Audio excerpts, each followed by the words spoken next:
They sitting like that the entire time. This is the nerve-wracking part usually. Tommy. Welcome to another episode of Man on a Mission show. Well, today we have a very exciting guest in what I would say the most popular but toughest industry to own a business in Singapore. That's right. Right, and I'm going to debunk some myths about F&B, right? Is it true that you can make a lot of cash at upfront? Is it true that there's going to be a lot of challenges that you can't foresee, right? And today, he has all the answers to your question about opening an F&B store. Without further ado, let's welcome Tommy Pang. Hi, I'm Tommy, and I run 5 F&B brands. So currently we have a Yong Tau Hu brand that's called Pioneer, a pork leg rice brand that's called Shinian, and then we have a porridge brand that's called Pen Jia Zhou, and then we have a prawn noodle brand which is Hey Me, and then a clay pot brand is Hey Clay Pot. So these are the 5 brands that we run. Yeah, and you have how many outlets in total? In total, we have about 24 outlets across Singapore, different locations across Singapore. 24 outlets. Yeah. Awesome. I am still figuring out. Okay. But of course, I still enjoy playing the game. But you know, when you do not have a goal, then you are 像咸鱼这样. Yeah. So sometimes you will sit down and think like, what's next for me? Okay. Yeah. Sounds like you hit midlife in quarter life. Right. So a lot of people think that, you know, if despite my age, like actually I'm not that old, but I'm also not that young. Yeah. But then now I'm like experiencing this phase lah in my maybe personal life. But in terms of business, of course, we will still continue to grow. Yeah. But where is that end goal? I'm clueless. I see. I'll just continue playing the game all the way until I decide not to work anymore. Sounds a bit like Olympic athletes, you know. Yeah. So have you helped out with your family business since the age of very young? 10 years ago. Wow, 10 years exactly ago. 10 years ago, actually, because now I'm 28, so 18. Wow. Okay. I help at 18. That's when everyone is schooling, right? 18, yes, around the schooling age. Poly, Okay. around year 2. Poly I year see. 2, actually. And was it your choice or your family asked you to come support? It was my choice. Oh. Because my parents are divorced. My parents divorced, so Okay. I was not in contact with my father for 5 years. Oh. Yeah. Wow. A lot of people don't know yet. Are you So, open to sharing that part of For your sure, life? for sure. Okay. So I think like what you say, the father-son thing, right? Yeah. Deep down, I hated him. Okay. Because he gave me a broken family. But also deep down, I wanted to be with him.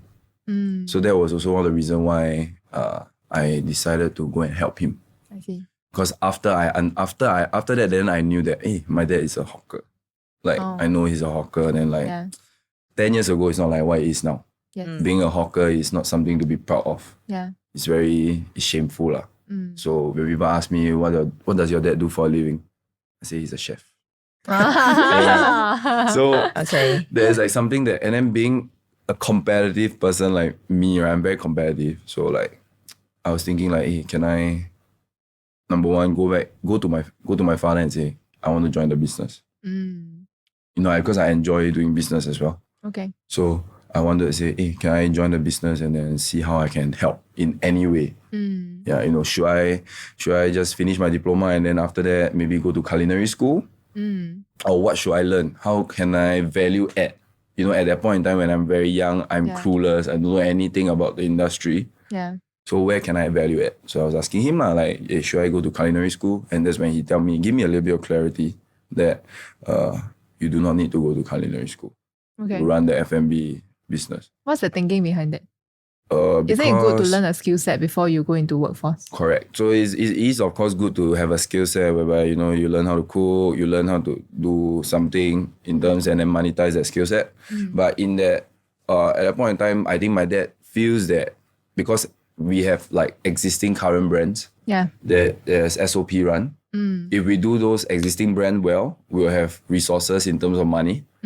Then with that money, you can always find someone that is very good at cooking. Very good at cooking, or you can find head chefs to try to SOP, make his recipes in SOP way, and then start to grow their brand. So that's where business development came into. That was my role, like growing the business. Because my dad at that point in time was not as ambitious. He wanted he have at the point in time when I joined the business, he had 3 stores. Oh. There were no expansion plans. I see. So he had 3 hawker stores, and the 3 hawker stores were run by my family members. Oh, So there were no external employees. yeah. That limits our growth actually also. Of course. Because like how many family members do you have? Yeah. Right? So yeah, so we came in, I did not go to culinary school. The caveat is I also do not know how to cook. Even though I'm in charge of a F&B business. Yeah. So yeah, so ever since then, and after that, the next phase was marketing. That was when I found a certain passion in it. I see. That's where I started to do all these videos, started to find the right people. It was not very easy at the start because it was not easy to find someone that is willing to be with you, stay with you, because people with that kind of skill would most likely start a service business of their own. Yeah. I see. So it's not easy to build a team out. So today we have 6 marketing staff. Wow. So 4 full-time, 2 interns. All Singaporeans, huh? 5 of them are Singaporeans. One of them is from Myanmar. I see. One man from Myanmar is S-Pass. Oh, So S-Pass. In Singapore? In Singapore. I see. So S-Pass is like, you need like 10 CPF quota to hire him. Yeah. Okay. So yeah. I see. It's interesting that you don't use your quota for the kitchen work. You use your We quota do, for... but I think it's prioritize, how we prioritize, right? At that point in time, I was thinking like, it's very important. I need this guy. I need this guy because he understands my idea. Because number one, I do not know videography. I do not know photography. I do not know how to edit videos. But I understand the entire framework of creating a good video. Don't say viral, but a good video. What do I need to create that good video? Yeah, how can someone understand, like, I will just give you an idea and then you understand it and then you know how to execute. I need that guy. Yeah. So that's where I decided to give him the S-Pass. I see. He's around the same age as me also. Oh, wow. Yeah. Okay. Looks like we have a lot of themes to talk about today. Yeah. Quite excited. Okay, anyway, it's been can- recording for a while now, so Sure. we'll just go into it. Okay. So if you Sorry? look at your vertical cam, right, you are kind of a little out of frame. Oh, okay. So you move to your okay? left side a bit. Is it left side? Oh, sorry, right side. Right. Sorry. Yeah, so yeah, Is it within. okay like this? Okay, pass me a bottle. I'll help you remove the brand. Because they... Okay. Is this okay? Okay. You will The adjust the cam. camera adjust. Can you help me to... It's not... my nail too long. Don't think I can also. We need his help. Can got scissors or something. Is it your first time at this studio? This studio, yes. Oh, okay. Yeah. Because usually you do a lot of videos offline, right? In your To store. be honest, I may seem like an extrovert, but I'm not. I'm Is it? actually an introvert. Okay. So all these skills that was learned over the years, it was forced out. Huh. It was For forced out. I business, had to, for business, yes. I agree. I had to force myself to be comfortable with talking to people that I do not know. And also at that point in time, being in this industry, I felt that I do not need to network. There's no reason for me to network. I just focus on doing my thing, focus on creating the best product, the best service. What's the point of networking with people? Yeah. So I was a bit of a China Cannot tell. until like, actually I need to learn the skill of communication, know how to communicate with people.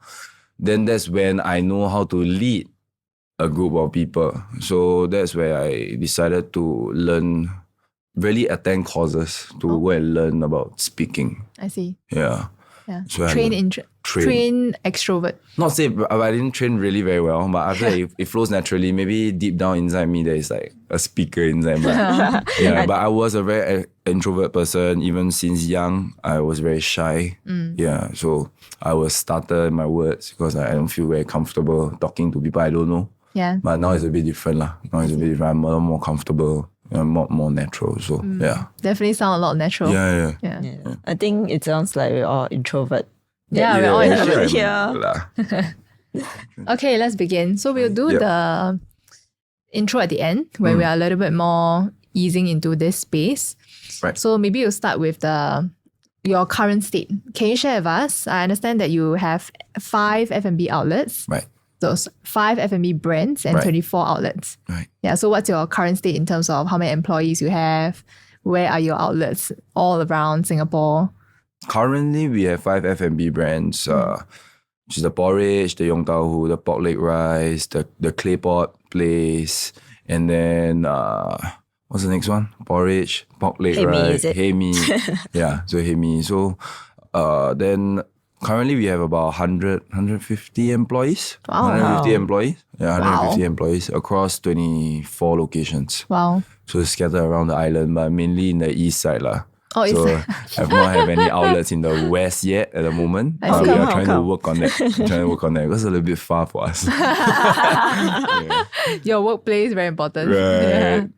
Yeah, I can only imagine, right? Because if you are spread all around north, south, east, west, it's very hard to manage all 150 employees, right? It's very difficult to Yeah. manage all of them. So I mean, a group of the employees are in the central kitchen, and then my central kitchen located at Senoko, which is in the north side. Ah, okay. Then the rest of the outlets are scattered around lah, in the Yeah. central, northeast region, Yeah. and then the east region and south side. So yeah, so it's very difficult to manage so many outlets. But that's why you need to have a hierarchy. You need to have a team whereby I do not need to physically manage all 150, but I only need to manage like 6 of them. 6 of them, and then the 6 of them will manage the other 20 plus, and then after that move on down. Yeah. So you have top management, mid management, and then it goes down to the team who is executing the groundwork on. Correct, on the exactly. Like at the groundwork at the store. Because you can't physically go to all 24 outlets, So even if you want to make a small change, you're going to take very long. Yeah, let's say now today we want to introduce a new food item. And then a new food item, we need to educate the employees. Like, hey, you need to do it in this way. I can't do it like personally, physically myself lah. So we need to have this kind of top management and then mid-tier management. Yeah. Let's go back to the origin, right? So Right. do you remember when you opened your first brand? What was the thinking behind it? My first ever brand that I opened myself was Nick and Tom Eatery. Oh, I started okay. with my cousin. So it was how did it came about was when I was working inside the hawker store at Pioneer, right? I think it was starting to get a little bit boring for me. Oh, okay. Starting to get a bit boring for me because we were selling yong tau hu, which is very specialized, very focused. You cannot choose like your own ingredients and everything. Oh, So all you need to do was tell us you want small or big. Yeah. Small or big, and then we will do it for you. Yeah. Then there were no other noodle choices. It was only bihun. So we didn't even need to ask what noodles you want.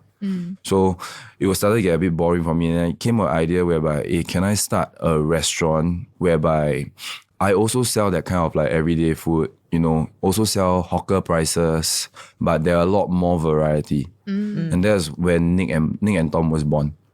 So the question was, what was the question again? Sorry. Yeah. My question was your first brand. How did you come to that? Which you Right. already Oh, we answered. answered it, Yeah. So why open with your cousin? Why not open with yourself? What was the thinking behind it? At that point in time, I think my cousin was also a very young guy. So yeah. he was in I think he was 19, Wow. 20.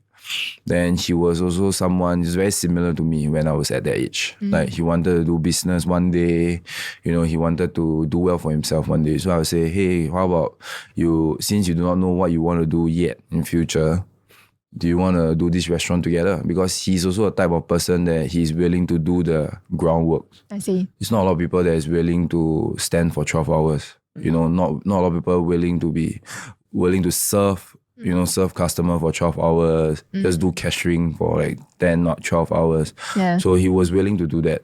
Wow. And that was when like, hey, I think we can try to do it together. I see. So you Then saw him with his work ethic. Yeah, his work ethic. Okay. His work ethic, yes. I'm quite curious though when it Right. comes to working with family, because there's like two sides of the coin, right? There are Right. people who say don't ever work with your spouse or your family if you want to protect the harmony. Right. in the I think family. it's very important, even till today, like it's very important to how do I put it? Like if you work is work, personal is personal. Like after the work is done, when we go back home, the boss is different. It's a different boss. Like, like with my fiance as well. Like my fiance is also in the business. Oh, In the okay. business, she has 2 franchise stores. Right. Oh. So we also have this kind of issue whereby because when I'm working between 9 to 11 a.m. to 9 p.m., that's my working time, right? So I may be a little bit bossy. I may take because I talk to the employee in a certain way, like, you know, I have to give them instructions and all. So previously I tend to do that to my fiancée as well. And then she was not comfortable with it. Okay. You know, Right. but then after that, I understand like, hey, yes, because you know, we are in a close personal relation, a loving relationship, and then suddenly that tone is a bit different. So that's where I sit down and then talk to her like, hey, okay, I'm sorry. Like at work, you know, I was used to it already. Like I was used to talking to employees like this, like, hey, you should do that because you don't know, ma. I know, I have the knowledge. So I will tell you like, hey, you should do this, you should do that. So I may sound a little bit bossy, but I don't mean it in that way. But of course, when I go home, she's the boss lah. But of course, in terms of other family members like my cousin, my dad, so they serve a different role. So everybody have their own role. Right. With my cousin, right, he was very open to like advice, feedbacks and everything. Because in the end, I think it's all about how can we build the restaurant to greater heights. So, you know, it's not like I will overstep his boundary. You know, he has some interesting ideas as well. Because he was young at the time, you know, that Gen Z or Alpha Gen. So he has his own very interesting ideas also that I will also sit down and listen. So for now, you know, and my parents now, for now, they act as an advisor lah. They are advisor. So even sometimes, most of the time also, I will go there. I will tell them also like, hey, I have this idea. Do you think it's feasible? But sometimes I will not listen also lah. But sometimes I'll listen because it depends on the situation also. Right. Yeah. So, but in terms of whether the family were piang or not, we're very fortunate that we never lah. We never. Yeah. So we work quite well together, very harmoniously. That's great. So your key is communication. Communication, I think, is very important. Very important. Yes. Like your role. Like, you know, like, okay, you are in charge of doing this. I'm in charge of doing that. So like, you don't tell me like, you know, you can give me ideas. You can give me feedbacks. But whether in the end, I choose to go with your idea, even if I don't, please don't be like upset lah. Yeah. So each one holds their own responsibility and Right. accountability. I think it's very important to have that. If not, you won't be progressing. You know, you will just have constant discussion like, hey, then what should we do? There's so many options, right? In the end, someone still need to decide like, okay, let's go to this route. And then everybody have to agree on that route. Even if it's the wrong route, at least we are progressing. And then if there's any hurdles in that journey, we can overcome it together again. Yeah. Let's talk about the F&B industry as a whole, right? Because it's somehow a very popular industry. People think that, high cash flow business. Right. There is some pride as a cafe owner or a restaurant laoban, right? Right. So naturally, a lot of wannabe entrepreneurs aspire to own their restaurant one day. Right. Yeah. So today we are really going to talk about the ins and outs of F&B, right? With your experience to understand what is the reality of this industry. Understand. Yeah. So maybe I'll touch based on the people's perception of F&B business. Yeah.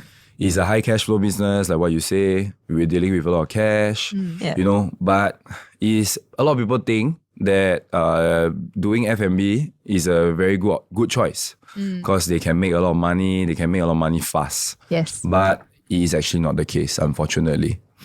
F&B business, as you know, is a very tiring business. Long hours, very long hours.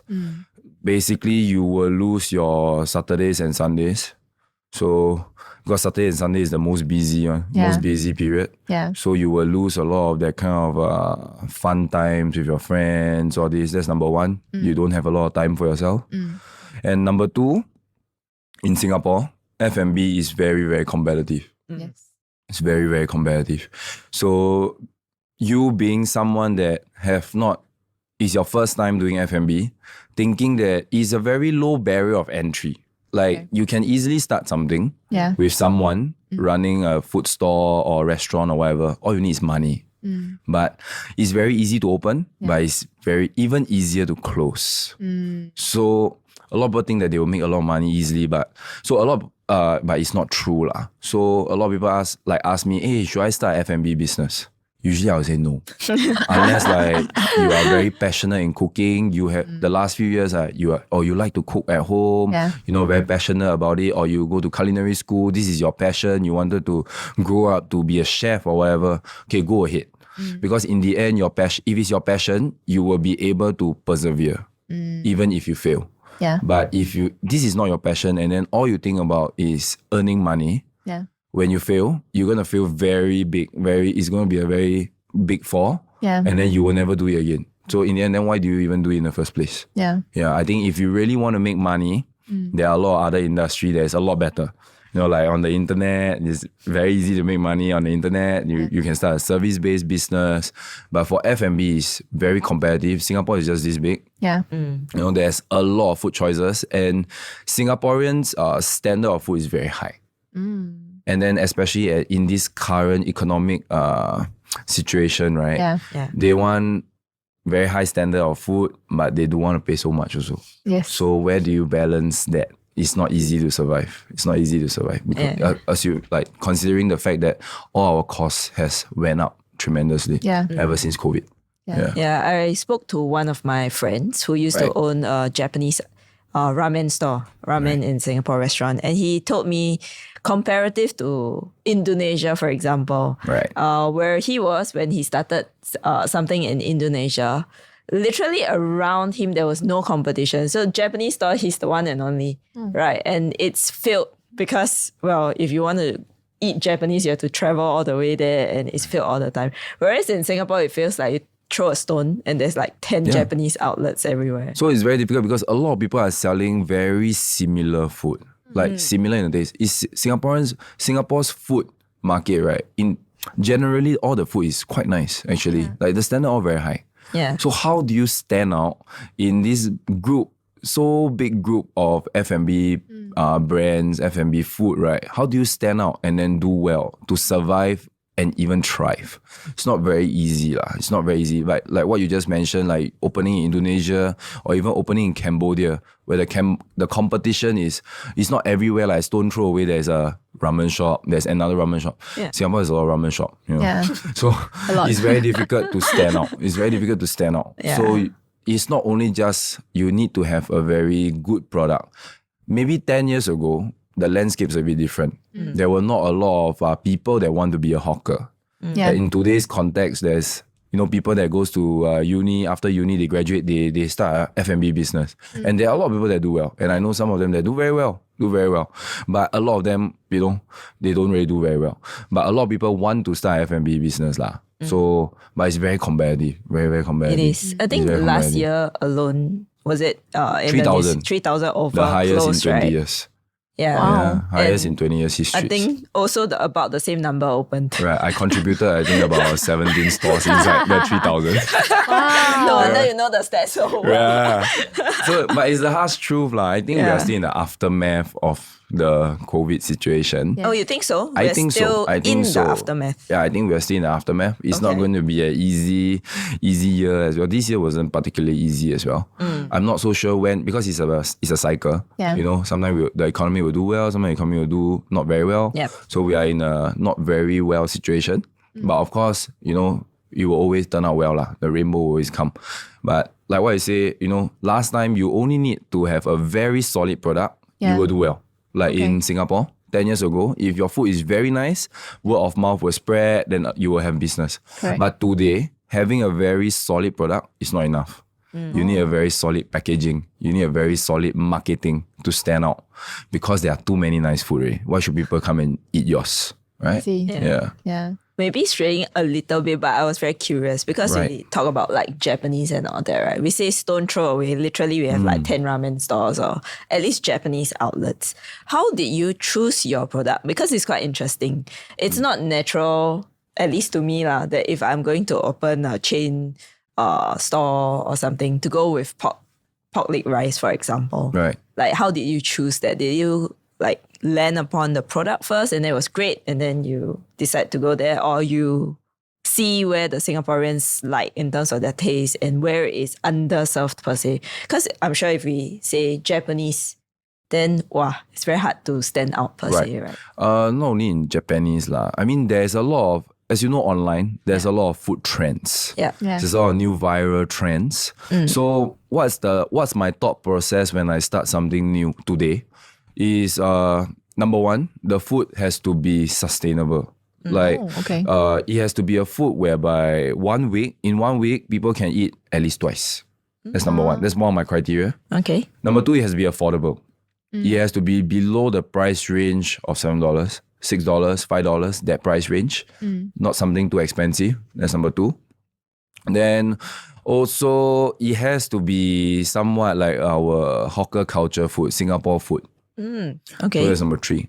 So I rarely start something that is trend-based, viral-based. Other than Hey Claypot, there's a story for later. So usually you can see the brands that we are selling. We're selling Yong Tau Hu, we're selling porridge, we have prawn noodle, and previously I started chicken rice. So all these food are like everyday kind of food. Yeah. Because today, what COVID taught me a lesson from my peers in the industry. Yeah. You know, starting a restaurant selling very fancy food and then the price range is very high, right? If tomorrow COVID happened, they will die again. They're going to die again because like their food is too expensive because they are like what, $20+ one plate or $30+. Yeah. So if COVID happen again, nobody is going to order because it's too expensive. Then people is in this kind of bad economy situation, right? They'll be very careful with their spending. Yeah. But in the end, number one, people still need to eat. People still need to eat, but what do they eat? They need to eat something that it won't burn their pocket, right? So that's my thought process when I start something new. Like, you know, when we started the porridge, also the same thing. Why did I choose the route of the porridge? Number one is also, one more criteria is that regardless of age, so elderly, youngster, I can even cultivate the youngsters to eat the food. So elderly will also accept the food. That's very important also. More general public. Not just focusing on just one demographic. I think it's important. At least it has a bigger market to it. So this is what the few criteria that I think about before I even start to go into a new food brand. Yeah, that's a good thought. I would say it's like a playbook of successful, like sustainable F&B in Singapore. Because I see in Singapore, there's two extreme markets. Of course, usually the mid-tier, we say don't do that well. So you either go super premium or you go super economical, right? So based on your understanding is that premium doesn't last a recession. Or when it comes to economic going down, right? That's where people struggle. They don't go premium. They go fully economical. Even when the market is recovered, people also go economical. Right? Because you can't possibly eat $30 food every day. Food every single day. Yeah. You know what I mean? You can't eat premium food every single day. And then also the cost of starting like the premium food, right? Because most of them will be in like shopping malls, restaurants and everything. Their fixed cost is a lot higher. Correct. Their startup cost is a bit higher. So because you want to sell premium food means you have to have premium furnishing, premium everything. Everything has to be premium. Yeah. So the cash outlay at the front is very high. The risk is a lot higher. Whereas compared to opening a food store, whereby, and then you focus on a few centralized menu dishes. So we do not have food wastage. So we can cut on the costs. That's where it's a little bit more sustainable in a sense. Also, we have to foresee the business. Can the business sustain for the next 5 years at least? I see. I don't want to start something, right, that is only going to last for 5 months. Then we have to close. So this is all the thought process that I go through when I want to start this new F&B product. Maybe you could share just rough numbers, right? If I open a food store at a neighborhood hawker versus a premium restaurant, what's the difference in cash outlay? Maybe I will just take, because personally I have not started a premium restaurant, but I can maybe take Nick and Tom as an example in terms of a restaurant, which is, and then the other one is a food store, the difference, okay? So a food store, typically your startup cost will roughly be around $15,000. Oh, okay. $15,000. That's including the rental deposit. Wow. That's including a rental deposit. Okay. So that's why I say it's a low barrier of entry. So you have your POS system, you have your stainless steel equipment, you will have your other kitchen utensils, and then your food costs as well at the start. So these are all the startup costs in a sense. So you don't need a lot, and then your signboard as well. So these are all the things. It will be around 15,000, below 20.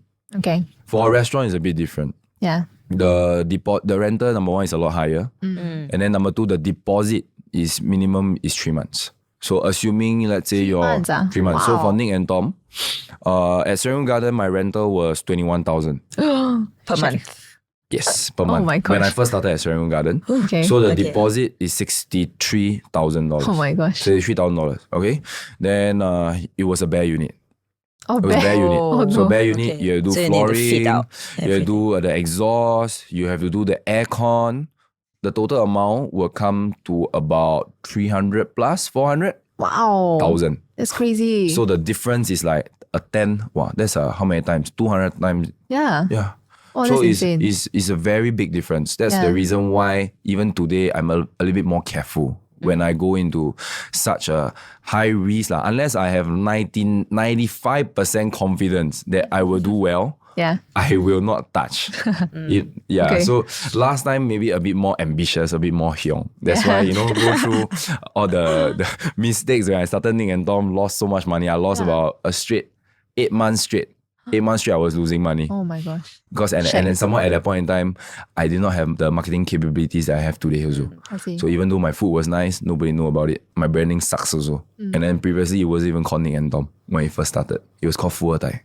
Oh yes, I remember. I read the news article. Yes. It's called Phu Thai. So do you not understand Phu Thai, the connotation? I understand clearly. I understand You clearly. purposely created. Purposely created. Chose I It's thought just it was for something controversial. interesting. fun. Yeah, for fun. And then, Cute but and- the main idea behind it, when we sit down and say, why do we want to call ourselves Phu Thai? It's because a lot of people think that we came from a lot of money. That's number one. Okay. So number two, we wanted to change the perspective whereby, okay, we call ourselves Phu Thai because we want to make our own money starting ourselves. But I think people did not understand because like the meaning is like rich second generation, no need to work ma. Correct. But it's a very big contrast. If when we first started, we were there every day in the morning all the way until 12 o'clock. We have no life that for the first two years. We have no life. But then people do not see. I think the branding has shunned the customers there away because number one, because it's a Chinese name, Phu Thai, with the logo also. I think it was a panda at that point in time. So people thought that we were from China. So people thought like, hey, you from now, China?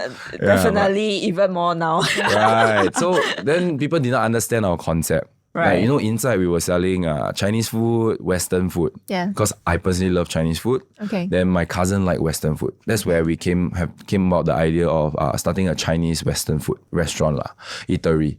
So, but then people did not understand the branding and everything. That's where we shifted. Like, hey, I have no idea what to call the restaurant. And because people are asking us like, hey, what's your focus? Like this restaurant, what's their 主打, the main thing? Yeah. Main concept. What's the concept? Like we didn't have any concept. Like a lot of dishes, like from my grandmother. Like last time my father liked to eat whatever we would like to eat when we were young.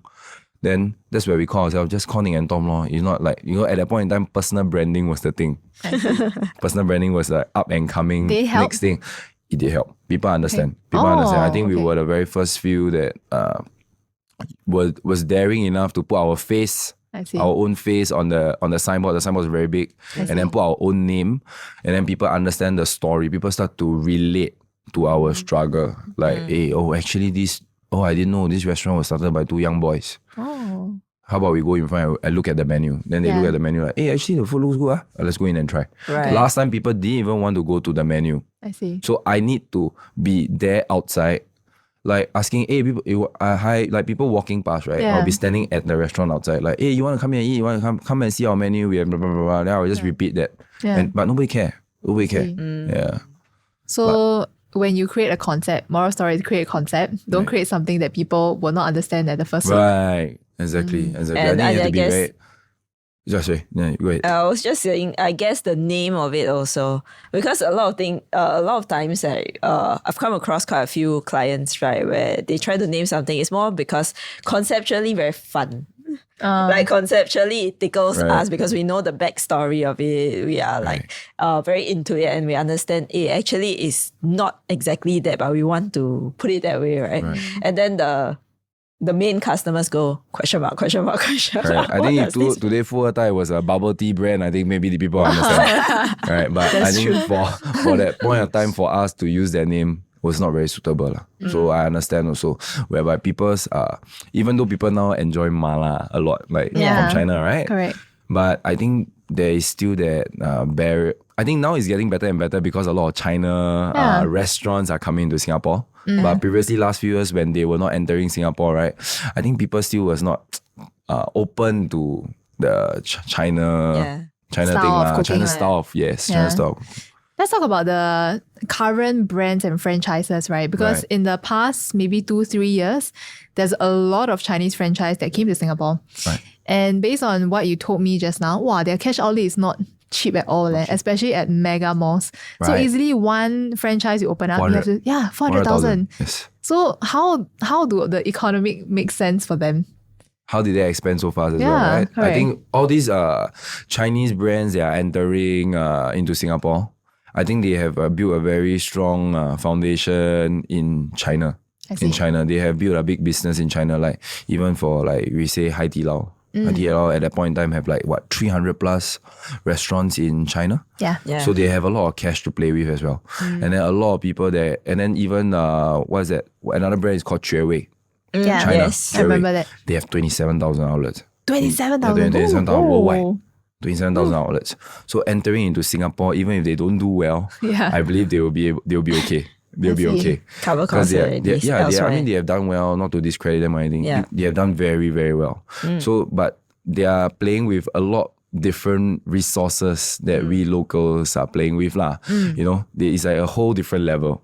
Yeah. So, you know, when these kind of giants enter into Singapore, the more is for branding, because Singapore is a food city. Yeah. You know, so it's a very strong brand. Singapore is recognized for their food.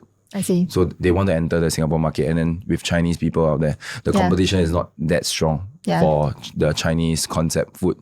Okay. And that's number two. Then in terms of their resources, because they have a lot of resources, they do not need to negotiate much. You know, they go into shopping malls, and then the landlord will tell them, your rental is 50K. Your deposit is 150K. Okay. While you will sound like, oh, okay, let's do it. What? So they just expand. They expand super fast because they have a lot of resources on hand. They have a lot of resources on hand, and also I think their methodology is a bit different with Singaporeans, like China people and Singaporeans. From my understanding, I may not be right, but because I go to China every single year as well to learn as well. So for us, you know, we will start one small business, and then after that we will earn money already. Then we will try to start the next one, then try to start the next one. So over the 10 years period, a lot of them will have like five outlets. 10 years. Okay. But people like them, they are the opposite. They take 5 years, they have 100 outlets, 200 outlets. Their scale is a lot different. All they think about is not making profits, but rather making the company valuable. Rather making the company valuable, so they will just scale. Another example would be like Luckin Coffee. Right? They are losing a lot of money at the start. Yes. But they are like expanding, and then you see they are coming into Singapore, they want to take over Starbucks. Yeah. So they did a lot of marketing with their apps and everything. Right. So, but they are losing a lot of money at the start. And all this is like their marketing cost in a sense. So their thinking, their methodology is a bit different from us. We are a bit more conservative. You know, we may not know how to do business deals. Like, you know, because it's definitely not one man. There will not, behind all these giants will not just be that one founder that built everything. There will be a team, there will be a group of investors that has very strong, they will have very strong backing. And then that's their runway lah. I think they want to build a very valuable company in a sense, rather than being profitable. They think about the profits after that. Wow. Yeah. Well, one more point of view that I've heard is that they started off with scale in mind. Because in China, I mean, you don't kind of just open one store here, right? You kind of need in different provinces. Whereas in Singapore, we don't really think of that. Do you think that's the case also for most of the F&B owners in Singapore? I think because there's a limitation in terms of size. Like in China, we have different tier. There's tier 1, which is a city, tier 2, which is a mid-range, then tier 3 is outside of the suburbs area. But Singapore is like, I mean, it's a one dot lah, right? How many stores can you open in Singapore? Right. Yeah. You know what I mean? Like for one brand, I think a very strong product, a strong brand only needs about 8 outlets. I only know today lah. Because I made a mistake of opening so many for one brand. Right. So, but you only need 8 outlets spread across the region. And then in terms of the radius of the location, you just have to fix it right. I think all you need is about 8. You don't need to expand so many outlets, because Singapore is just this small. Right? So you think about scale, that's where, what's next? You have always think what's next, because when you hit the number already, then what's the next thing you want to do? Or you want to just tang ping and then just sustain the business. Yeah, so it's a limitation to expanding very fast. There will not be someone with 200 outlets in Singapore. No way in the same food brand. Because Singapore is just this small, this big, right? Yeah. Do you think it's sustainable for them to do this? In terms of scale? Well, the way they are expanding really quickly, right, pouring out money at the start is probably a loss, right, to a certain extent. Right. Then I don't know if they're going to be here for the next century or so. Right? Do you think the way that they're playing the game in Singapore is sustainable for the local economy? You mean for the Chinese concept, is it? I think number one, like what I say, for Juewei, even for Juewei, from my understanding, they open I think they have 20 plus outlets in Singapore. Yeah. Are they doing very well?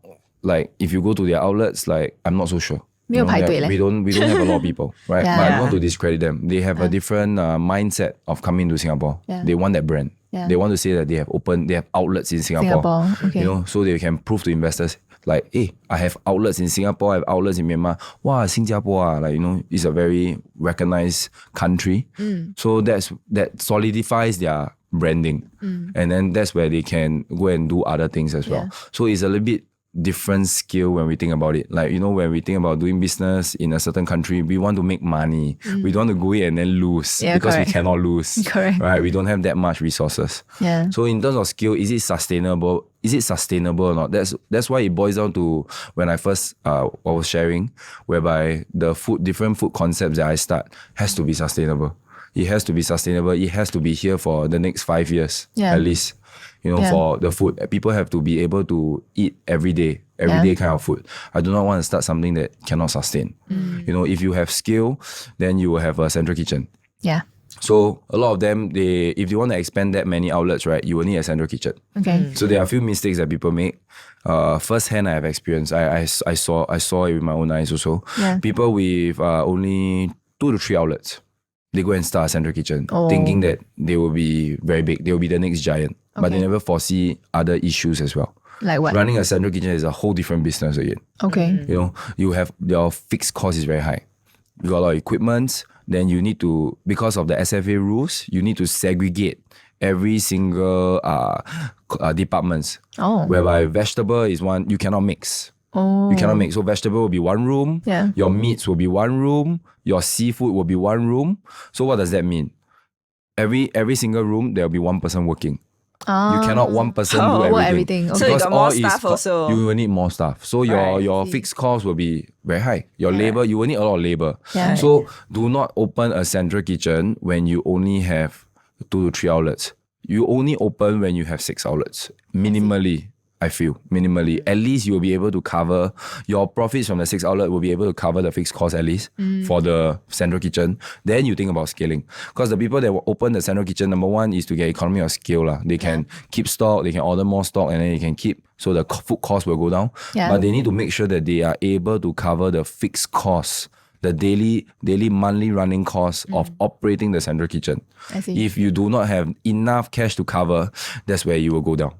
So there are a lot of examples, but I don't want to say names. Even one of my tenants, also he had 3 outlets, and then he went to open, because I have a food court, one of my tenants is selling chicken rice. Okay. So he had 3 outlets, and then he went and opened a central kitchen. Lost money. And then now it's gone. The entire brand is gone. He has 7 outlets, and then all is gone. All is gone because of the central kitchen. Wow. Right. So sometimes you have to ask yourself, does your brand, does your food really need to go that far? Sometimes having 2 to 3 outlets is very good. It's good enough actually. It's good enough. If you are doing well, there are a lot of F&B brands in Singapore that only have 1 outlet. Look at the queue. It's like 30, 40 people. Are they making good money? They are. Is there a need to expand? Not necessarily. Their entire one group of family just work at that one store and then doing very well. Their food standard is definitely very high because they are making it themselves, handmade or whatever. But because when you want to handmade, you cannot scale. Yes. right? You will need machineries. And then when you start a central kitchen to manufacture your food standard drop by 20%. Yeah. Minimally. I see. So that's why sometimes you have to ask yourself, is that what you want or not? Do you really want to expand? For what reason or whatever? Yeah. But I'm curious with your particular brands and all that, right? With all the Chinese flooding in and all that, do you see that as an impact to the local F&B industry as well? I think the Chinese players that are coming into Singapore, right, they are mainly targeting the shopping malls, the big malls. Okay. They won't be playing in the field there, in the hawker centers, in the coffee shop. All these mainly are local brands, local brands. So is there a direct impact to us? Maybe not. Secondary, maybe, because like their food is also good. Like customers will go and try and go and eat. So it's very competitive. There are a lot of options. In the different price tier range. So, but there's no really direct impact to us, to me at least, because I'm not in that playing field. Yeah. I play in the small pond. They play in the big sea, right? Yeah. So last question to end off this first part segment. Right. Could you share, based on one food stall, what is the average revenue like? The revenue, right, it depends on the location as well. So if you are doing very well, your revenue can go easily up to $3,000, $3,000 a day in terms of sales. A day.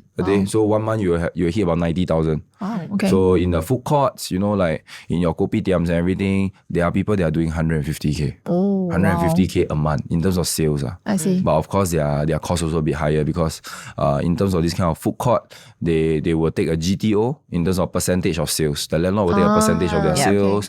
Then their rental is a lot higher also in terms of the food court. Then there are a lot of other cleaning and maintenance fee and all. But it really varies. You have people doing a few $100s also. Few $100 a day, which is not sustainable. Yeah. So those are the losing money ones. Those are confirmed the losing money ones. Yeah. So it varies. It really depends on how well loved your product is. Yeah, in a sense. But generally, typically, I think you can do like 1K a day. Is okay. $1,000 a day is okay in terms of sales. I see. Yeah, it sounds like you have like all the rules and criteria. Hit this, do that. Threshold is that, this and that. Yeah, so that's why it's very easy for us to start something new. Start a new brand. I for the chicken rice, we started 3 months ago. Yeah. 3 months ago, it failed. Then after that, we closed already. Immediately, we do this prawn noodle. Oh. Yeah, it's very easy for us to start because we roughly understand the game. The game. Talk about the game, right? Understand the game. Yeah. So it becomes also when to cut right? Because that's one of the. So last time when I had two brands, right? Last time when I had two brands, my goal was to scale it to 100 outlets. Because my dad's Yong Tau Hu brand is called Pioneer. But we did not have 100 years history. Pioneer is 100 years. Yeah. So I say my goal is 100 outlets then. Oh. So I was recklessly and then not planning anything, just available outlet, okay, stick. Available outlet, just stick. And then open so many until that 45. So today I have a little bit of a different game plan, which is rather than opening so many outlets with just 1 or 2 brands, can I start a new brand every 3 months? A new brand every 3 months. And then if the brand, so it's a bit like drop shipping. Yeah. Because I have my own food court at Chai Chi. Yeah. So I can always test my own brands at that food court. Okay. If it fails, okay, we close. We try another product. Yeah. If it fails, we close. Try quick another test, product. Quick testing. We just quick test, and then try to cut. Don't even spend 15,000. We'll spend 5,000 okay. to start the brand. If it does well, then that's okay. These 3 months is doing well. The sales is very stable. That's where you can look to open other outlets. Yeah. So we use that as our testing ground. So you have a test bed for product to market fit. Yeah, so it's like drop shipping. It's like drop shipping. It's something like drop shipping, but in the F&B context. But of course, to us, we are okay to lose that 5,000. Because we are in this... this one's investment. So it's like investment, we have to try. So it's okay, the loss is not that big. But if you ask me to go and try a restaurant, I won't try unless I'm very confident. Yeah. So we aim to start a lot of brands. So rather to have 2 brands, 100 outlets, can I have 20 brands, 100 outlets? Then that makes sense. Because each of them will just need 5 locations, 5 outlets only. Yeah, all different food type. Then they can sustain. Yeah, they won't be competing each other also. Yeah. This is super side question while we are chatting. Right. What do you think of the hawker culture in Singapore? I want to ask that later. Oh, you want to ask? Okay, then we save for later. Do you need to go washroom? No, I'm fine. Okay. Yeah, I'm good. Are we okay to continue? Ons. It's a stretch. Great. Okay.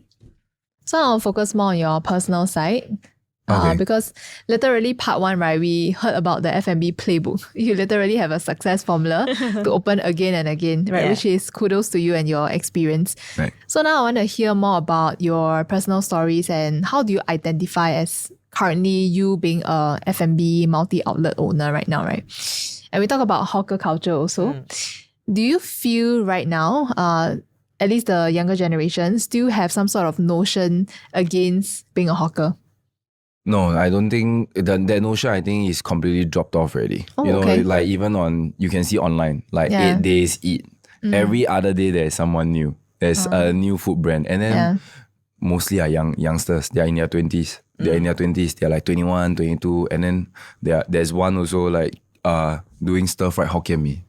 In his 20s, in his 20s, which is amazing. Yeah. I think the notion that being a hawker is embarrassing, Yeah. you know, is not really. It's not. I think because a lot of them actually their parents, they were hawkers also. Yeah. Just that maybe they didn't talk about it also because they go through the same thing. Like 10 years ago, it's not popular to say that your parents are hawker. Like Correct. Yeah. you get me, you're a hawker family.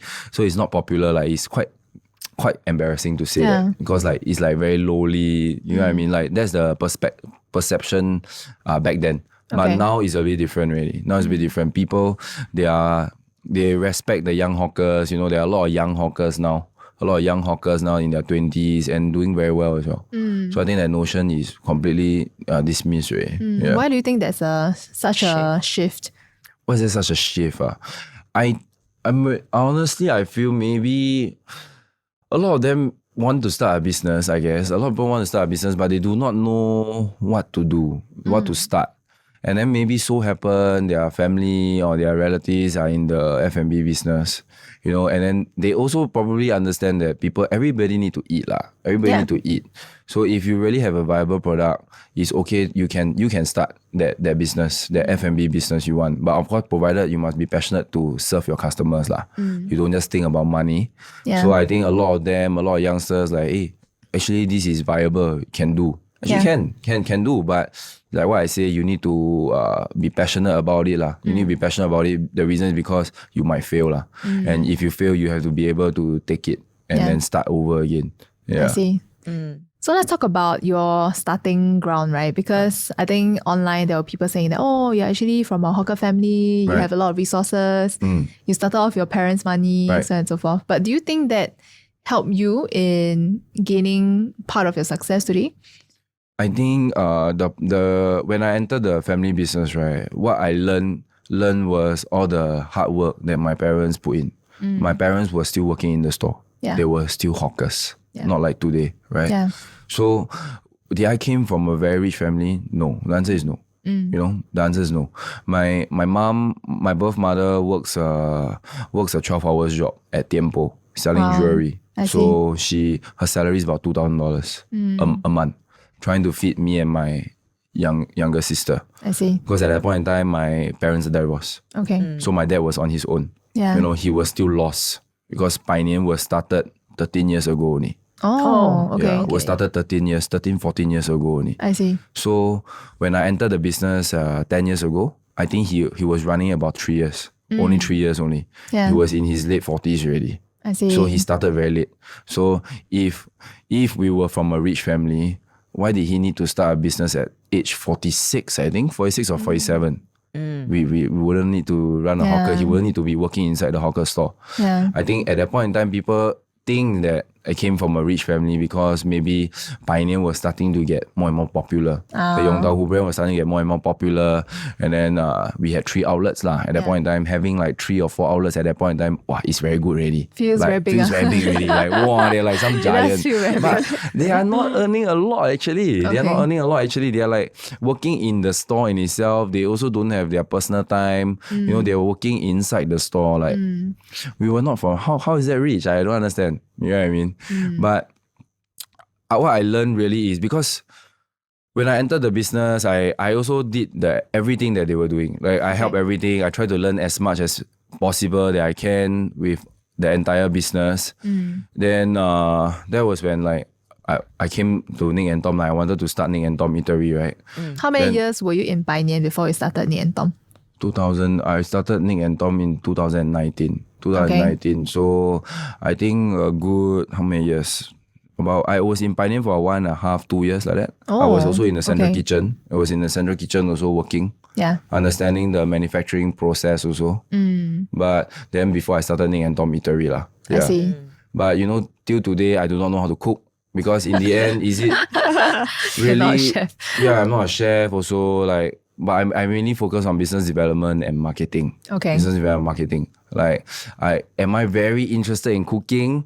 Maybe not. But, that's why I say, like, I did not choose F&B. F&B chose me. Like, F&B chose me, right? Yeah. If I have to go do it all over again, I might not even be in F&B and I won't be here also. Why do you say F&B chose you? Reason is because, like what I say, my dad was a hawker already. Okay. I wanted to help him. I wanted to help him. He was not doing very well. He was putting long hours. It wasn't even 12 hours. It was like more of like 14, 16 hours kind of day. So tiring. Yeah, it was very tiring. It was very, very tiring, and it pains my heart also lah. In sense, I wanted to go in and help him.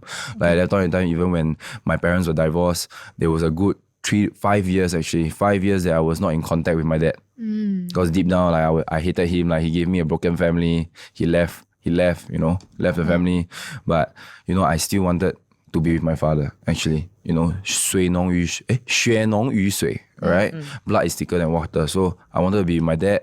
So that's why I wanted to help him. That's why I entered the business. Yeah. And the best way to reconcile is by being in the business with him. Yeah, together, running the show together. So F&B was a way of connecting also. F&B was a way of connecting with my dad in the sense. But also I had a desire and passion of growing it to something bigger because I see the potential. I see the potential that he started like, actually this one day can be something big. Okay. We can do well. But at that point in time, I don't know what it was going to look like. I did not foresee that we will have 6 brands, 6 food brands, right? I did not foresee that. I thought it will only be like growing Pioneer and then just growing all the way. Okay. So I did not foresee that. Yeah. So right now your parents are retired from the business? They are technically semi-retired, but because my parents, they really love to cook. They really love to cook, even till today. I see. So I have the luxury and very fortunate that my meals are still cooked by them. I do not stay with them. Okay. I do not stay with them, but because we go to the food court or we will meet somewhere at any of the location of our outlets, then they will cook. They say, hey, today I want to cook turtle soup. Hey, today I want to cook curry chicken. Hey, today I want to cook 猪脚醋. For example. So I'll be fortunate to eat. Then suddenly when they eat, they say, hey, actually this one like not bad, can sell. They want to sell. So like, they are the recipe. they're your innovation hub. So like, I mean, they are semi-retired lah. But of course, I go to them a lot. I go to them a lot in terms of advice. Like, hey, is this the right direction? Like, okay, this year I want to start a coffee shop, example. Like, should I do that? Or should I focus on this? Where do you think I should put my focus on? Because I have a few things that I want to do at the same time. Should I expand the porridge first? Yeah. Or should I expand the prawn noodle first? Or the porridge, should I enter the hawker? Or even enter shopping mall? Yeah. As a porridge brand, a porridge shop. Yeah. Which one is the right way, do you think, in your perspective? Then I will listen. I see. Then after that, I will gather my thoughts and then even talk to people in my peers in the industry that have done it even bigger than me. Then I will ask them, then I will make my decision. Yeah. Okay.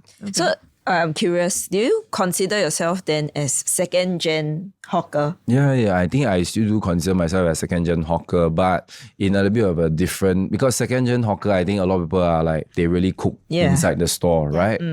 But in the end, I still consider myself as that. It's just that today, because of the skill I have, I'm fortunate that I do not need to work like in the store physically. Yeah. Rather than my job is to grow the business bigger and bigger. If today we only have 2 or 3 outlets, most likely you will see me working in the store. Okay. Right? But today we have 24 outlets. The goal is to, okay, where's our next step up? I cannot be working inside the store. If I'm working inside the store, means the business is not growing. Right? So I still consider myself as a second gen hawker. Just that my roles have shifted already. Yeah. Going back to when you decided to start Nick and Tom, right? What did your father say? My dad say like he was a bit receptive about it because he said like, are you sure you want to do this? We might fail very, very seriously. It might be a big fall. Yeah. because like this is not our arena. Like they were telling us also, 我跟妈妈也是没有 start 过 restaurant 你觉得你可以咩? You know, like they never even do it. They never even tried themselves. Yeah. Like why do you think that I can do it? But I say like, well, it's something that I foresee that I foresee that it will do well. Because the likes of Caesarea, the likes of hot tomato, being they are also sustainable because their prices are not very high, but they are in a shopping mall setting, aircon comfortable setting. Food is not bad, nice, but budgets, good enough, but cheap. Yeah. So that was the route that it actually, our food, I don't dare to say better than them, but it's a bit different. Okay? Be humble a bit. Right? So Chinese food, like we do Chinese food very well. Western not really, but good enough. So I was thinking like, hey, our food, we also can do something in terms of that concept, being affordable, being at an aircon setting, a nice restaurant, nice place, but they do not need to pay GST service charge. I don't charge them GST service charge, and then the prices are like hawker prices, $6, $5.90, $5.90. Then we have the tuck shop rice is $1.90, I still remember. And all the side dishes, they're cheap. They are all less than $10. So it was something that I feel that I wanted to, number one, also I know it will do well. I feel it will do well. Then number two, also it was something that I feel I need to do to prove myself. If not, people will forever say that, hey, because your dad is doing well lah, or whatever lah, or your family is rich lah, or all these things lah. Yeah. I need a platform where I can perform on my own. Okay. That was where I was very adamant about, I need to start this thing. Even if I fail, I was thinking okay if I fail, at that point I was 23 years old. I pay back all my loans. I think forever pay back 10 years. I think I can pay back. 10 years later I'll be 33. I can start again. I can start all over again. I'm still young, right? No rush. Yeah. So that was like, okay, just go. Then I just open. Let's go and do it. Yeah. Yeah. Of course, at that point in time, right? Let me clear the thing. At that point in time, I did not have money. I didn't have a lot of money, so we have to find. Then we were very naive lah. So me and my cousin, we write a proposal, want to find investors. Okay. Easy to find, Yeah. Not so easy. Nobody care. Who are you? 22, 23 years old. So you're the son of pioneer. So you started a restaurant before? No, I never start before. Who want to give you money? Correct or not? Nobody trusts you. Yeah. If today you ask them for money and then say, oh, you want to open another store, like something similar to Pioneer, okay, by all means, because you got a track record. Right. But we have zero track record. My parents had zero track record of opening a restaurant. We had zero track record. We were just two young boys with a dream, want to start their own. But maybe people will think like they are retarded, like why reckless, being reckless. Maybe they are just reckless. People did not see the vision. And I think at that point in time, we didn't have a track record. So in the end, no choice. Where do we go to? Go to our parents or say, can we loan or not? We try to start this thing and then two families come together. Okay, we put up this amount of money. Let's try. Let's try. Yeah, so the first group of people that will invest in you are parents. The 3F, family, friends, or fools. Right, exactly. So at that point in time, when we were losing and then when we were doing well also, we were not drawing any salary as well. Or we were just paying back every dollar, every profit we're paying back to our parents until they recoup everything. I see. Then we started to say, okay, now we will get a 20% split. Like I'll get 20%, Nicholas will get 20%, the rest will go to our parents. In the end, because without our parents' money, right, how can we start? We will never start this restaurant. I think maybe we will never ever opening in dormitory. So in the end, it was like this. Yeah. So you started at 23, your first Nick and Tom eatery. Yeah. Then after that, you opened all the different outlets, right? Yeah. So at what age then you start drawing out salary? At what age? From where? From 23. 23. Okay, so it was I think at that point in time was very simple. At that point in time, I had a plan of expanding a lot of outlets. Yeah. So I was just telling them, I say, okay, very simple. I do not ask for much, I do not need a lot. So in a sense, like, okay, how about we go by every single outlet that I open, I will get a certain percentage of cut. Okay.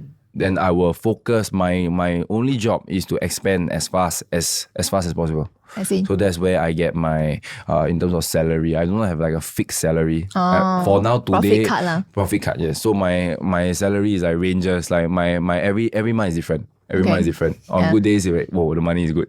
Right? On bad days, like, hey, why the money is so little? Right? Yeah. Well, But I guess think, that helps you keep on top of your right. business. So like, right? yeah, so it's more result driven lah. I need to make sure that we are doing well. We need to make sure we are doing well. Then also, yeah, that's about it. Yeah. Let's talk a bit about your marketing ideas. Right. I was looking at a lot of videos, right, that you are tagged on, and of course your 5 brand pages, right? Right. So it's very interesting because you do entertainment. I remember Yeah. there was a series called First Love or something like that, right? And then you work with this guy that dressed as a girl, and then you guys were like having So some that was drama a at a hawker. collaboration with Xiao Hani, I think. Yeah. Yeah, I think it was very interesting because we had the idea of making like a love series. You know, we always have a lot of ideas lah. A lot of ideas, but some ideas it will be scraped off. Yeah. Sometimes I have my ideas of my own, and then my marketing team will be like, no, it's not relevant. Why would we do that? Like the impression is not very good. We shouldn't do that or this. Okay. So, but then I had the idea of doing like a love series kind of thing. Then one of my staff was saying, hey, you imagine the couple, right? You and then like Xiao Hani or another a bit of like weird persona. If y'all do, maybe can go viral. Then I say, but where to find this kind of person? Then I say, what you mean? We just go and DM Xiao Hani lah. So I just DM her. I just DM him lah. I just DM him straight away. After he said like, just do all. You never ask, never know ma. Maybe he really say okay.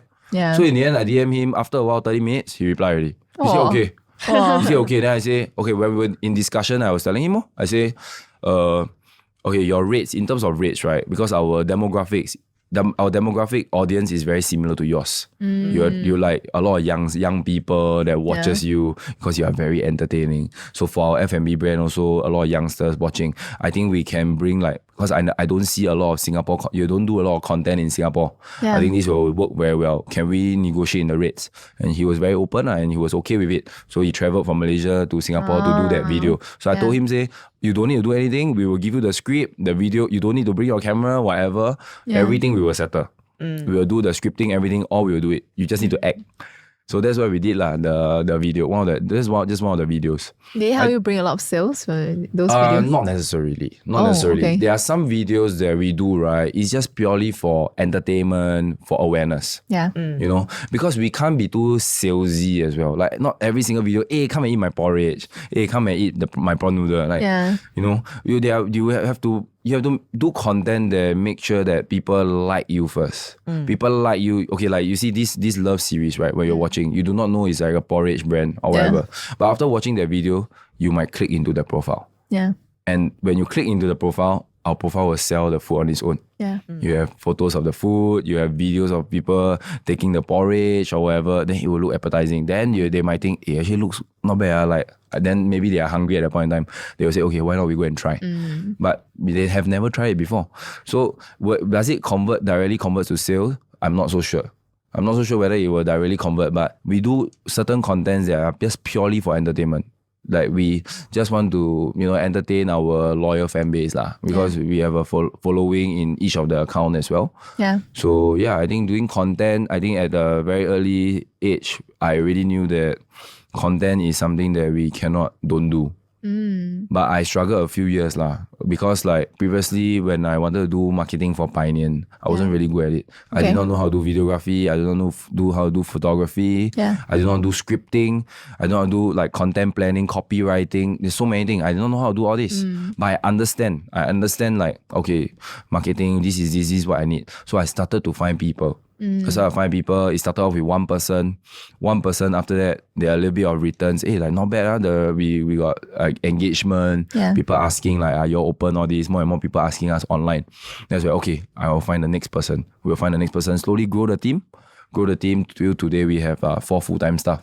Wow. 4 full-time staff in marketing alone. Yeah, so I think it's very important, because how do you be the pink elephant in a sea of grey elephants? It's very difficult. So I think we also need to put a lot of effort into it. So today I see myself as like a marketing agency, but so happen to be focus on F&B. To focus on branding and marketing our own F&B brands. So it's a bit different.